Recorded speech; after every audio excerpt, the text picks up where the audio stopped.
Hello and welcome to a very special episode of In the Closet. We are actually out of the closet for today's episode, down in the West Village, which seemed apropos. I am joined by Tim Blanks, our special guest. Tyler, I was on Librium last time. I'm going to be more active. And of course, Josh Peskowitz, whose blood alcohol content is at a steady 0.08, as always. Josh. Feeling steady. Feeling steady and ready.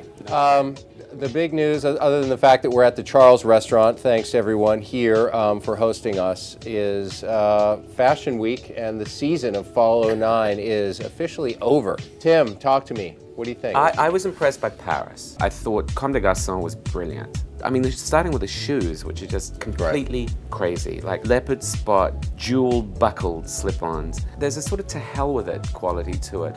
And that kind of defiance, I think, marked the best collections.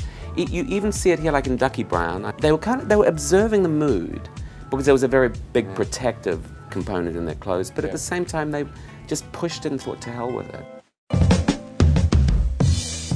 It was refreshing and great, if you ask me, to see the Calvin collection come back to New York. Man, I loved it. That was a triumphant collection done for Italo, I thought. I really, he came back here and he was just, he did his version of Calvin to like the utmost. When you look at how those clothes are put together, like that is the future, like it is metal and fabric. Yeah, I mean, everything was laser cut. The precision of how those clothes were put together was really impressive. The smartest thing in New York that I saw was the Band of Outsiders presentation, which was so intelligent. I thought the best production I saw though this season, it was Nice Collective.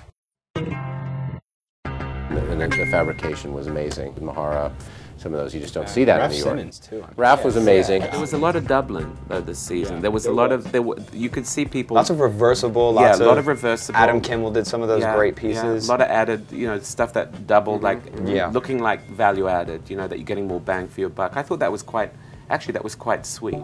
You're hearing a couple of things I think are really interesting. One is that menswear has been remarkably resilient. That might speak to the fact that the male fashion customer is a very motivated customer. And the men who buy fashion are a rare breed, but they will go on buying fashion because they tend not to have other obligations. They tend not to have families and wives or whatever. They tend to be able to spend their money on themselves. Yeah, my daughter, for instance, is not going to nursery school so that I could have this suit. And it's a good trade-off, and she loves the suit. That's the good news. You're a cad. Sorry. That's what makes it all worthwhile, Tim. To see yourself in your daughter's eyes in that suit. But she can't spell it. Well, we hope we have answered all your questions here today. I know we have answered several questions you hadn't yet thought to ask. We raised more questions than we can ever answer. All of them about matters of the utmost importance. I would say, but we will answer them over time. We will.